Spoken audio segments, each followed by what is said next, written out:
Start me up. That's the name of today's episode. Start me up. Because we're going to be talking about starter. Sourdough starter, to be specific. So here's my sourdough starter. And you might have noticed last spring on your social media feed that just about everybody started making sourdough bread. And as far as I'm concerned, that's a good thing. But I'm doing this episode now because I'm happy to report I'm celebrating this week the 2-year anniversary of this starter. I started it in February of 2019. It's time for me to feed it, so I'm going to talk a little bit about feeding this thing and keeping it alive.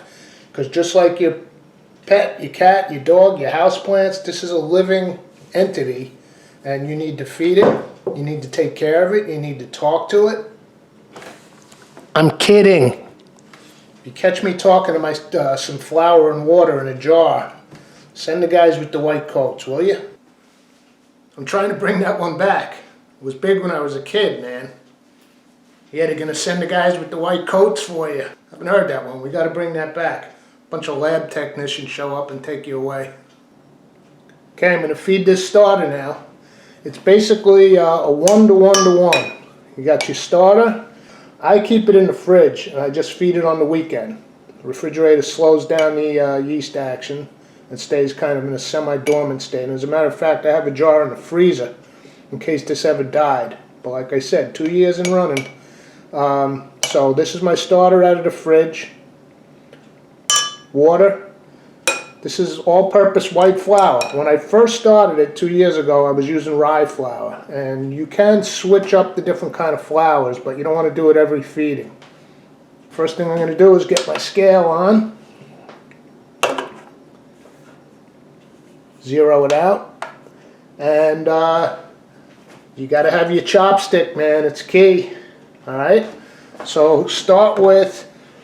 Well, it depends on the size of your jar and what you're using. I'm going with, I like grams for this stuff. And I'm going with 130, 132. So I'll zero that out. 132 grams of water, 131.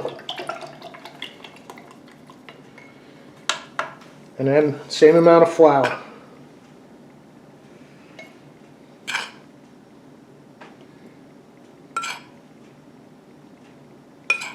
124, 135. You don't have to be exact, but it's basically, and actually that starter was a little bit on the wet side, so a little extra flour is fine. You want it to be, mix it up good. Like I said, the chopstick is the best. You want it to be not a liquid, you want almost like a, not quite a dough. Mix everything together real good.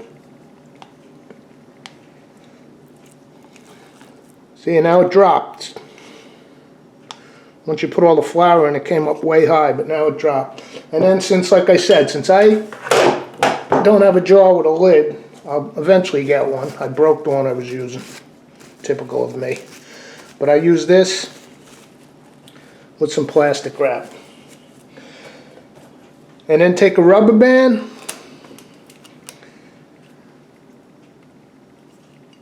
and put it right at the top. Okay, because this is going to pretty much almost double. And I keep this in a warm spot. I put it in the oven. You know, the oven that's off. I have a gas propane oven, so it has a pilot light, so it's the perfect temperature. It's like a proofing drawer. And that's it. We'll do a little time lapse. I'll show you when it's risen. And then we'll do the float test. Alright, it's been about 2 or 3 hours maybe since I put the starter in the oven. Let's see what it looks like. So you can see it's risen. Here's the rubber band that I put when I mixed it up, and it dropped down, and we're all the way up to here already. It's almost doubled. So let's bring it over to the counter and talk about the float test. This is probably ready to make some bread with. So you can see from here again how much we've risen from the rubber band. Look at those nice air bubbles. So now let's talk about the float test. I got some plain water Drop it in. There we go. We're ready to make some bread. When it's ready, it floats right on top. If that big hunk of starter sunk to the bottom, you'd want to feed it again or wait. But this is good to go. Basically, you want it in this state to make bread. So that concludes the Start Me Up episode. Sourdough starter. Fed, ready to go back in the fridge or bake with it if you want. Stay tuned for the next episode. I'm going to do a little addendum for what we do with the discard, rather than just throw it out. Alright, subscribe to my channel, you guys.